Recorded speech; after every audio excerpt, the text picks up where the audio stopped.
What's up? What's up? What's up, everybody? What's up? It's another episode of FIRE15. Yes, I'm Doc. And I'm PJ.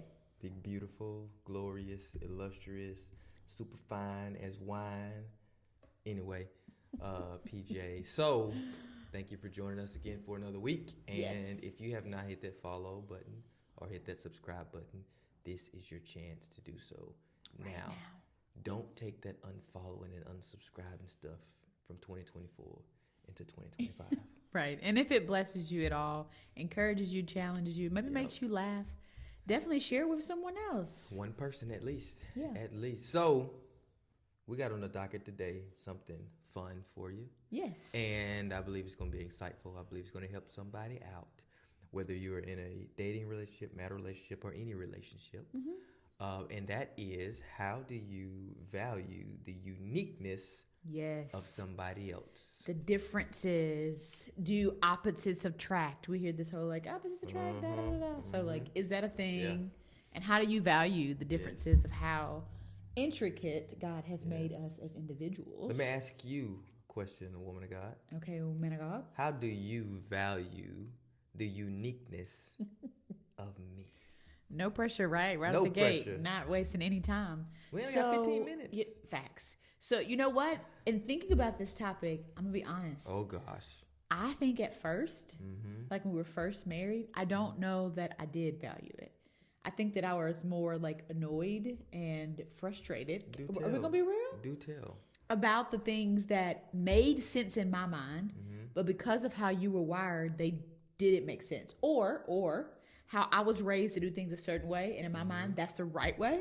Okay. But you were raised differently, and so we had to come together and figure out our way. Yeah. So talk about how interesting I am. Please talk about. Please again. We listen do tell. and don't judge. No, I'm just kidding. So I think that first of all, our personalities are totally different. I True. would say Very I'm an true. extrovert. Well, you've kind of, I don't know. No, ma'am. No. I was gonna don't say I do was an that. extrovert, but y'all been married to Don't this do guy. that. Don't do I that. feel like I'm an Don't do that. ambivert now, Hey, or don't like do a me. slick introvert. Hey, don't do me that. Don't do that. But you are more of an introvert. Still am. Okay. And I think that I am a risk taker. Very much so. You are a caution. Adverse risk. Yes. Like for Always. sure. I am super spontaneous. You are super scripted. Very structured. And Scheduled. I think that at first I'm like, bro, like what in the world? Remember we had this conversation about the caged bird? Y'all. This woman told me she felt like a caged bird being married to me because I wouldn't wake up at 2 a.m. and go on bike rides. That's not true. False. I wasn't that extreme, but I was just like, let's live. Like before we had kids, like, we didn't have any money, but I'm like, Yeah. let's do something fun. I'm like, live on what? We can't live high on a hog because ain't no hog. I'm just, hey, let's do something spontaneous. Let's go to the park. Let's drive to New Orleans. Like, let's just do something. He's like, well, what about this? All those things Well, what about that? cost money, and then it's like, what are we gonna do when we get down there? Like, Listen. we need a plan. We need something. He made a way. Yeah, you made a way for us to stay at the house. Facts. So that's why my little bird was Little caged. bird was wounded, y'all. No, but seriously, I think I grew to learn the value of how different you were. Like, I think people think or perceive you in one way because you do kind of come across like a read a room kind of person. I go in and blow the room up kind of person. But I've learned to value the pace of your personality. And at first, I felt like we were so different that there was a contrast. But if you learn to benefit on the intricacies of what God was doing, you said he was doing something. Because God in heaven, if I would have married someone like me, Oh God. help us, oh Father, it just wouldn't have been great. It wouldn't have been great. And you To talk, death do you part wouldn't have been long. oh, well, I 'Cause mean, I somebody rebuke would've- you. somebody I rebuke would've hurt that. somebody. I rebuke that. No, we would have figured it out, but it's been rough. It's been rough. Okay, but I've learned to value that. So you tell me, how do you value? What are your thoughts about different personalities or opposites attracting and da da da da da da? You know, it was probably about. So that's a lot because It is a lot. It is. Because But I this is so think- good because it doesn't matter if you've Yes. been married 5 minutes, dating 12 minutes, or married 120 minutes. Like, you need to understand the value of this. If not, you're going to be Right. annoyed.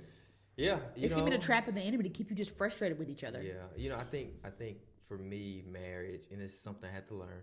Marriage to me is a beautiful nightmare. No, I'm just kidding. No, not a nightmare.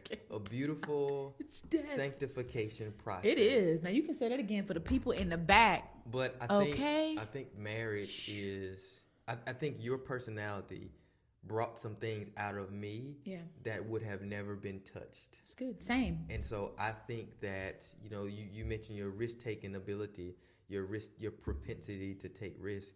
I'm adverse risk because as a scientist, I'm methodical, like, I want to be able to calculate the risk.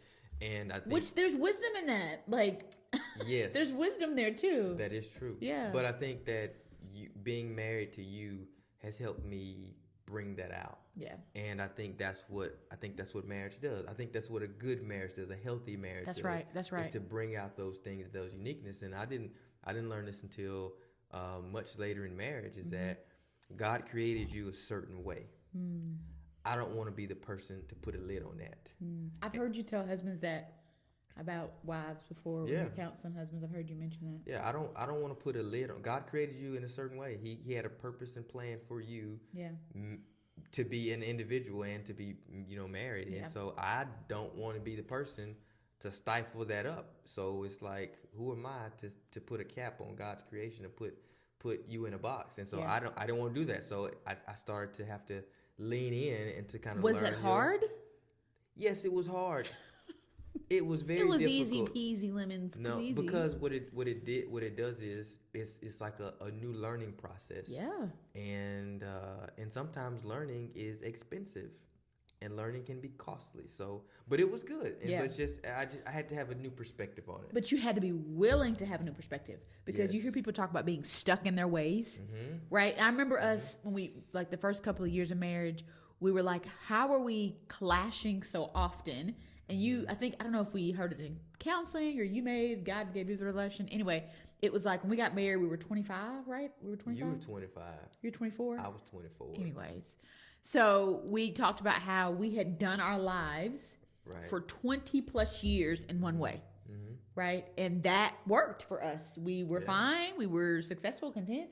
And then this clashing happened with the two becoming one, which is forceful. Right. In some ways. And I had to be willing to alter my thinking and my patterns and my habits and my behaviors that made sense and worked for me all these years. And I had to be willing to welcome you in to my world and adjust accordingly, because you can't stay the same and become one with someone else. Yeah, no, you can't. It's just not going to happen. You need to say that again. You cannot remain the same and truly become one with someone else. If not, you're just two married individuals, as opposed to what the Bible says of the two becoming one. Yeah. There's a beautiful tapestry that's created when you're willing to become one. And people think about it sexually. That's just a part of it. Right. A small part of what God created. Yes, important, man. Yes, hallelujah. I can't. That's not our topic today. That's not our topic another day. But anyway. But if you miss out on God's intention and original purpose for marriage, if you just stay the same, be like, well, I'm, this worked for me. Like, I'm stuck in my ways. Because some people married and they've been doing life 60 years by themselves, or 30 years, depending on when they got married, or maybe they were like 17 or 18 when they got married, and they changed into who they are because I'm not the 25-year-old chick you married. Right, that's true. And you ain't the 24-year-old chick, dude that I married. Right. And so you have to grow with your spouse, be willing to adjust and be willing to follow the lead of their changes and their advances. And so if not, you miss out. Yeah, and I don't think anybody wants to miss out on. So here's the thing. There's that growing apart thing, right? Yes, that growing apart mess that people believe. You hate that. I do hate that. But I think that you miss out on the beauty of who you are supposed to be. Yeah. If you stifle what God has created. Yeah, for sure. So it's like if you have an iPhone, not like those Android sinful people out there. Don't call them sinful. Pretty close to Just it. call them ill-equipped. Ill-equipped. Those ill-equipped people out there. No shade. We have lots of Android lovers that are in our congregation. And we're praying for your deliverance. Stop. And so, but if you have a smartphone or whatever, and you only use one app, you aren't getting the full functionality of what that phone was created to do. That's good. I think, likewise, if we look at it in a marriage sense, and you so fine. Oh my gosh. Bro. Anyway, I'm sorry. I'm sorry. You're just so fine. I get lost in your eyes. Your beautiful brown eyes. You said they were black. They brown. Anyway, so I think if I only, work this marriage to be in a place of we can only take what's comfortable, then we'll never, like, for instance, if I look at you as a woman that you can only, and this is going to challenge some folks' theology out here. Y'all.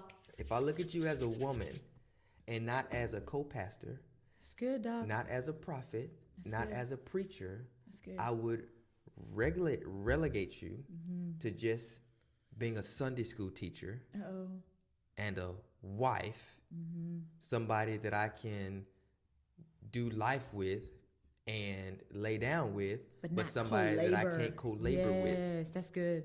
That's good. And then we could even tap into like the traditional roles of, I thought you were going to go that way too, like assuming like, well, you're a woman, you're a wife, you should do da da da da da. Right. Personality types play into that as well. I think we probably have the most unique blend of like normal, what do they call them? Like gender roles, or even just like the habits within the household. You are the cook. That's right. Did y'all hear that? This man is the cook. Like 99.9. That's right. Okay, maybe 98, right? Give me some. I do a little couple. But even though our kids, y'all, our daughter was like, Mom, you can't cook and it's okay. And I was like, actually, I can. She's an encourager. But I don't, because Dad does. But we balance it out to work out for our family, and it works. And it's not, you don't feel pressured. You don't feel left out there alone. But finding out what works, where the strengths and weaknesses are. Because what if, because I'm a woman, I have to go and cook? Right. No, like what is God called a creator or even gifted you to do? Yeah. Your dad cooked the majority of the time growing up, right? So like it's a value that you pass along, and then I mean, you're good at it. You're really good at cooking. Well, hallelujah. I mean, that's why my back is big now. It's fine. But I think understanding the intricacies and valuing what God was doing, and not throw you in this gender box or throw you in this personality box or throw you into this. Even in church, people will throw a woman in a box in a minute. And that's one thing that we tell as we do our spiritual gift assessment, is like, just because you are a woman does not mean you have to be a nursery teacher. That's right. That does not have to mean that. And just because you're a man doesn't mean you're supposed to be on security or do an usher or something. Right. Because it's like, you are who God created you. Right. And I think that as God doesn't create, first of all, he doesn't create no junk. Facts. Second of all, he doesn't create by accident. Facts. So if he created something and someone, it has an intention for it. Yeah. God created the sun for a purpose. He didn't create the sun to operate like the sea. That's right. So based on how God created you, I have to lean into that and pull out all of that. Because if not, it'll just go dormant. Yeah. And I think that you could go to the grave with some amazing experiences or purpose or dreams or visions if your spouse or your partner isn't willing to partner with how God made you. Right. And not be annoyed by the nuances of your personality, but lean into the nuances of your personality. And like now, like I'm grateful for that, because we make such a great team. Because instead of me bucking up against it and being like, this doesn't make sense or this isn't the right way to do this, I'm like, okay, let me hear your part. But it took me some time to get there. So let me not be like, oh yeah, I figured it out in a day. Like, why are you looking like that? I was just gonna ask you there. So you got jokes? I'm just asking. Are you there? I was just asking. Are you there? No, ma'am. I think that I'm where I've never been. Right. But I think it's a daily decision to continue to lean in, to stay there, because I'm still me. Yeah. Right. True. So I still have to, like, I die to my flesh every day for Jesus. I gotta die to myself and my husband and marriage. That's right. You do. Yes, you do. I do. I'm not gonna lie. But also, and this is the sad part about people not embracing that uniqueness, in relationships, is that how when someone is no longer in that relationship, they just start to flourish. And blossom. Yes, I've seen that. Like a glow up happens. And it's like, listen, let me tell you something. You don't need to glow up without me. I want to be a part of that glow up. Right? No, it's a real thing. No, it's a real thing, because it's like, why couldn't you do that then? With me. Because that uniqueness wasn't embraced. It wasn't valued. It wasn't cultivated. It wasn't valued. It wasn't cultivated. And so I think that just as that uniqueness has to be cultivated and embraced, like you have to celebrate it. Yeah. And you have to see that it's not attention point. Yeah. Unless you make it attention point. And not be embarrassed by it too. I've seen some Yeah. spouses who are embarrassed by their spouse's personality or their spouse's, That's right. little nuances. Some people be weird out here, Well, but not all the babe, time. well- Not all the time. let them be weird. Listen, no, you're not gonna say that if people are weird according to your standard, that's your thoughts. Weird That's is another word for unique, which we're talking about unique. Which is fine to be unique. Sometimes. No, it's always fine to be unique. It's fine. I mean, to be read yourself. the room. Read the room. That's what I'm saying. Okay. That's what I'm saying. That's Read all the I'm room. saying. Yes. So if you are unique, weird, whatever, that's cool. But read the room. Read the room. Read the because room. sometimes your weird can fit in, Yeah. and sometimes your weird can be like pause. Right. Like let's just pause for a Oh, moment. my boy. Yeah. But it's just that uniqueness. You got to Yeah. celebrate it. You have to. If not, it'd be a boring world. Yeah. So I think that the challenge we can leave with those who have hung with us today for the last 15 minutes Right. is if you are in a relationship, marriage with someone, and you have seen how the ebbs and flows of their nuances annoy you, take on a new leaf and say, okay, God, you brought us together clearly. You make people with intention clearly. You make no mistakes clearly. How can I, instead of being annoyed by their personality, lean into it and enjoy their personality? Yes. Because life is better when you learn to value Yes. the partner that you're able to do life Yeah. with. So- Because life is better with people. oh, for sure. Even as an introvert, I say that. What?